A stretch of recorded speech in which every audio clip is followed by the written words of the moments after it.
মহল্লা news 24। বিকেল ৩টায় চালু হচ্ছে মোবাইল ইন্টারনেট। বেশ কিছুদিন বন্ধ থাকার পর অবশেষে চালু হতে যাচ্ছে মোবাইল নেটওয়ার্ক।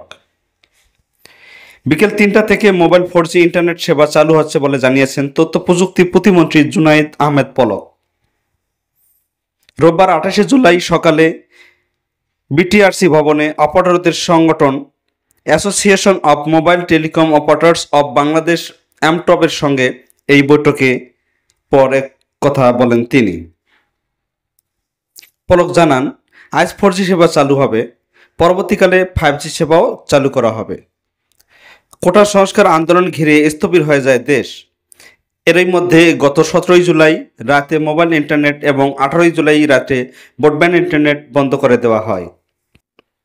5 দিন পর গত মঙ্গলবার 23শে জুলাই রাতে পরীক্ষামূলকভাবে ব্রডব্যান্ড ইন্টারনেট সেবা চালু করা হয়। অগ্রাধিকার ভিত্তিতে কূটনৈতিক পাড়া, ব্যাংক ও আর্থিক প্রতিষ্ঠান, বিদ্যুৎ, ফ্রিল্যান্সিং ও প্রযুক্তি এবং রপ্তানিমুখী খাতে অগ্রাধিকার ভিত্তিতে ইন্টারনেট সেবা চালু করা হয়। এরপর বুধবার 24শে জুলাই রাত থেকে আবাসিক এলাকাও ইন্টারনেট সেবা মিলছে, তবে বন্ধ আছে ফেসবুক ও টিকটকের ক্যাশ সার্ভার।